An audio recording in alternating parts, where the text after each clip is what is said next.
চাচা, এই যে আমরা তিন ভাই আছি, এখন বলেন কি বলবেন? এই সময় তোমাদের কথাটা কিভাবে বলি। ব্যবসার কারণে তোমার আব্বা আমার কাছ থেকে 10 লক্ষ টাকা নিছিল। উনি যখন বেঁচে ছিল তখন আমার টাকাটার দরকার ছিল না, এই জন্যই আমার টাকাটা চাওয়া হয়নি।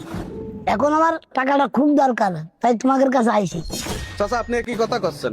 আব্বা আপনার কাছ থেকে টাকা নেছে মানে? আব্বার সাথে তো সমস্ত ব্যবসা বাণিজ্য আমি দেখাশোনা করতাম। আব্বা যদি আপনার কাছ থেকে টাকা নিত তাহলে আব্বা কি আমারে জানাইতো না?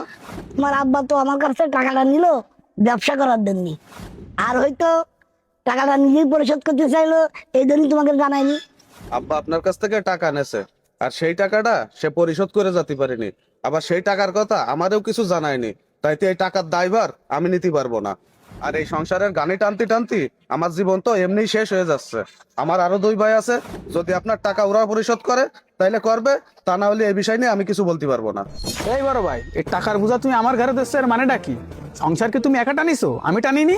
তুমি সংসারের জন্য খাটিছো, সেটা তো ভালো কথা। আর তুমি এই সংসারে তো কোনো সুবিধা নাওনি।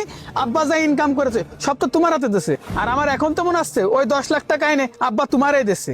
আর আমি ব্যবসা করতেছি আমার শ্বশুর বাড়িতে টাকা নিয়ে আসে। আর এখন আমি শ্বশুর বাড়িতে টাকা নিয়ে এসে ব্যবসা দাঁড় করাইছি, আর ওই টাকাতে আমি আব্বার ঋণ শোধ করবো, তাই না? এই থামো তোমরা, তোমার বাপ তো খুব ভালো মানুষ ছিল, আর এই ঋণ শোধ করার তোমাদের দায়িত্ব। তোমরা একজন আরেকজনের উপরে না চাবে, সবাই মিলে তো টাকাটা দিতে পারো। চাচা, সবাই মিলে টাকাটা দেবো কি করে?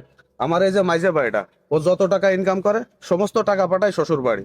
আবার এই যে ছোট ভাইটা, সে তো বেকার, এখনো লেখাপড়া করতেছে, সে তো খায় আমার গাড়ির পরে বসে। তাহলে আপনি সবাই মিলে টাকা কিভাবে দিতে করছেন? আর আমরা যদি এখন সবাই মিলে টাকা পয়সা দিই, শেষকালে দেখা যাবে এই সমস্ত টাকা পয়সার চাপ আমার গাড়ির পরে এসেই পড়বে না। এই বড় ভাই, তুই কি করছিস? আমি যা ইনকাম করে সময় শ্বশুর বাড়ি পাঠাই? আচ্ছা ঠিক আছে, আমি যখন শ্বশুর বাড়ি পাঠাই, আজকের পর থেকে আমি আর তোমাকে সাথে থাকবো না।